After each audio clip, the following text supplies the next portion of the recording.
Greet you all in the highly exalted, wonderful, precious name of our Lord and Savior Jesus Christ. మన ప్రభువును రక్షకుడైన యేసుక్రీస్తు వారి అత్యున్నతంగా హెచ్చించబడిన అద్భుతమైన ప్రశస్త నామములో మీకు అందరికీ శుభములు తెలియజేస్తున్నాం. Welcome to the book of Romans.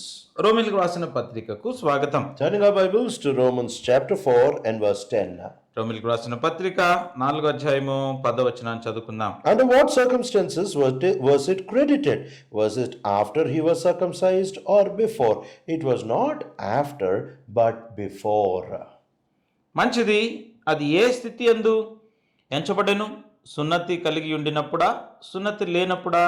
సున్నతి కలిగి ఉండినప్పుడు కాదు, సున్నతి లేనప్పుడే. The basic objective of Paul writing this epistle is to encourage the Roman believers and also discourage the legalistic old tradition of the Jews.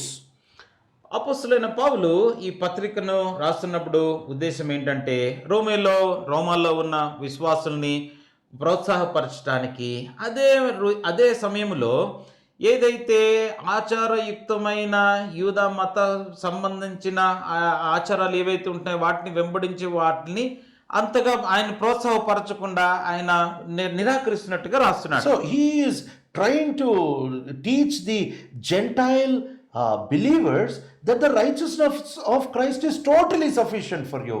అంటే అప్పుడు ఎవరైతే రక్షణలోకి వచ్చారో అన్యులైనటువంటి వారందరూ వాళ్ళందరితో ఏమంటున్నాడంటే, ఏదైతే యేసుక్రీస్తు ప్రభులో మీరు నీతిని సంపాదించుకున్నారో అది సంపూర్ణం, అది చాలు అంటున్నాడు. Because continuously these Jews who were used to this old religion were trying to impose these religious traditions upon the new Gentile believers. ఎందుకంటే ఆ సంఘం అక్కడే ఉన్నటువంటి యూదులైనటువంటి వారు ఎవరైతే నూతనంగా అన్యుల్లో నుంచి విశ్వాసులుగా మారుతూ వచ్చారో వారి మీద ఆచారయుక్తమైన మతపరమైన వాటిలన్నిటిని రుద్దడానికి ఏదో ఒక రీతిగా ప్రయాసపడుతూనే వచ్చారు. Satan always tries to mix the old with the new.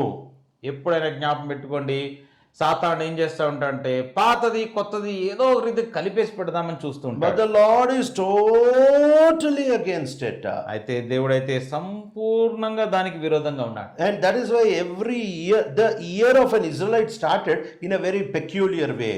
అందుకే ఇశ్రాయేలీయుల యొక్క సంవత్సరం కూడా ఒక ప్రత్యేకమైన విధానంలో ఆరంభించబడుతుంది. It begins with the Passover. పస్కాతో ఆరంభించబడుతుంది. The moment the Passover lamb, that is, coming to the cross, being born again. అంటే పస్కా గురించి మాట్లాడుతున్నప్పుడు ఎప్పుడైతే ఆ పస్కా బలి పశువు దగ్గరికి వస్తామంటే మారు మనసు పొంది తిరిగి జన్మిస్తామో, immediately after the Passover festival we see another festival that says 1 week of unleavened bread. పస్కా పండగ అయిపోయిన వెంటనే ఇంకొక పండగ ఆరంభించబడుతుంది. అంటే ఒక వారం వరకు పులియని రొట్టెల పండుగ ఉంటుంది. The moment you cross, the evening you cross Passover, from the next day morning immediately this week of unleavened bread starts. ఏ సాయంత్ర దినాన పస్కా పండుగ ఆచరణ ముగిసిపోతుందో మరుసటి దినం పొద్దున్న నుంచి ఈ పులియని రొట్టెల పండుగ ఆరంభించబడుతుంది. In other words, when you eat this bread without leaven, it is not very tasty. అయితే పులియకుండా ఉన్న యొక్క రొట్టెను కనుక తింటే అంత రుచిగా ఉండదు. You get to taste, you get a new taste of the bitterness of the agony that is in this world.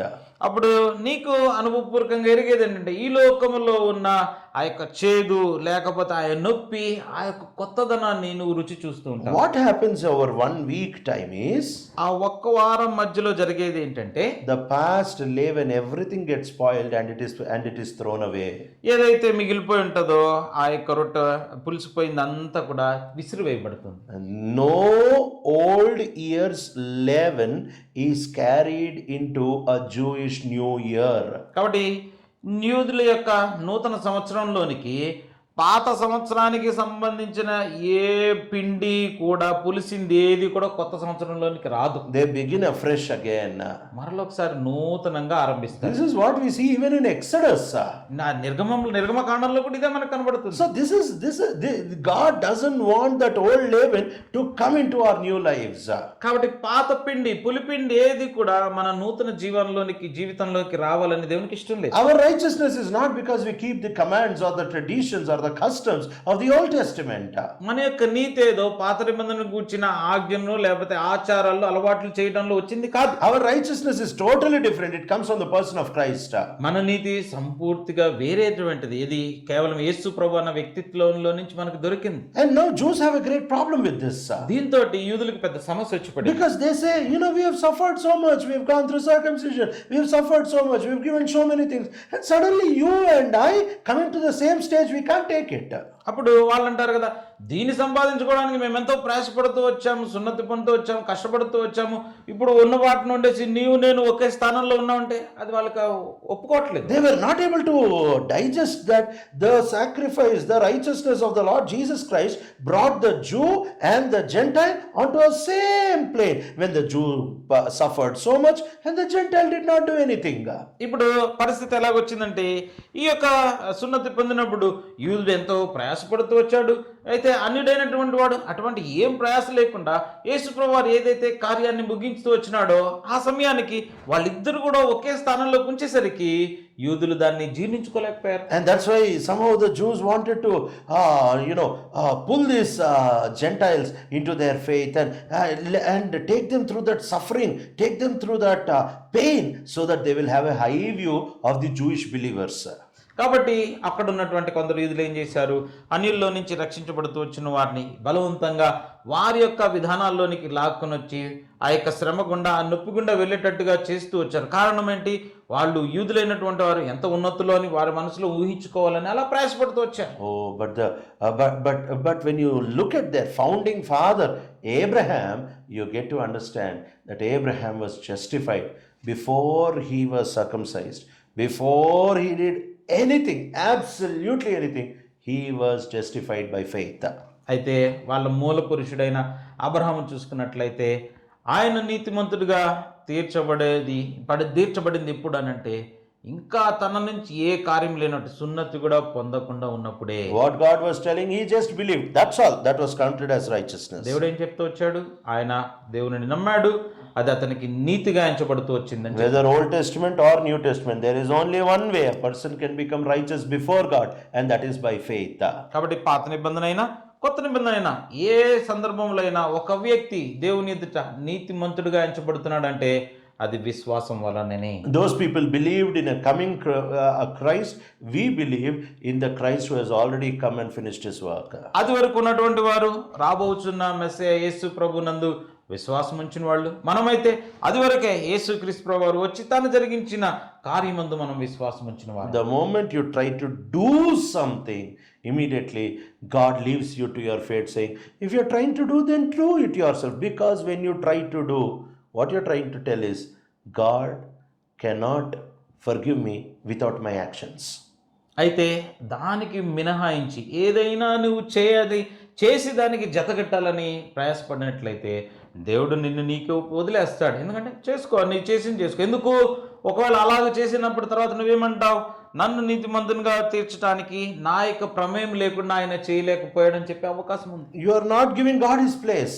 దేవుడికి చెందవలసిన స్థానాన్ని నువ్వు ఇవ్వట్లేదు. You are not understanding who this God is. ఈ దేవుడు ఎట్లాంటి వాడన్న సంగతి నీకు అర్థం అవ్వట్లేదు. You are not able to digest the goodness of God. దేవుని యొక్క మంచితనాన్ని నువ్వు జీర్ణించుకోలేకపోతున్నావు. That's why God cannot count you righteous.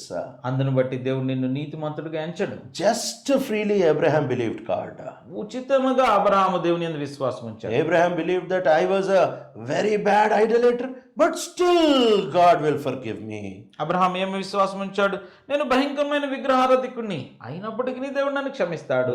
I am from Mesopotamia, yet God will forgive me. నేను మెసొపొటామియాకి చెందినటువంటి వాడను, అయినా దేవుడు నన్ను క్షమిస్తాడు. I did not leave my father for a very long time, even until he died, yet God will forgive me.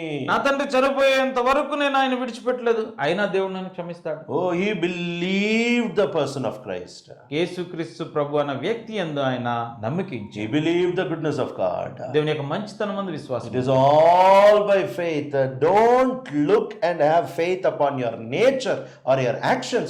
Rather, have faith upon the immutable character of this loving God. కాబట్టి ఎప్పుడు కూడా నీ యొక్క స్వభావం ముందు, నీ మీద నీవు చేసే క్రియలందు ఎప్పుడు కూడా నమ్మకము విశ్వాసం ఉంచొద్దు. దానికి బదులు మార్పు చెందినటువంటి దేవుని యొక్క గుణ స్వభావమునందు ఆయన మీద విశ్వాసం వచ్చి నమ్మకం పెట్టుకో. May the Lord bless this word. ప్రభు తన వాక్యాన్ని దీవించునుగా. ప్రియ తండ్రి, నమ్మకమైన దేవా, మేము నీతిమంతులు అవడానికి ఎన్ని క్రియలు, ఎన్ని కష్టాలు, ఏదేదో ట్రై చేస్తున్నామయ్యా. క్రిస్టియన్స్గా దేవా ఎన్నో నానా రకాలుగా మేము పద్ధతులు ట్రై చేస్తూ ఉంటున్నాం. అయితే just help us to see you as you are. Deva, నువ్వు ఎవరివో నిన్నుగా చూచే కృపను మాకు అనుగ్రహిస్తున్నామని యేసు ప్రభు మా రక్షకుడి నామములో అడుగుతున్నాం తండ్రి, ఆమేన్.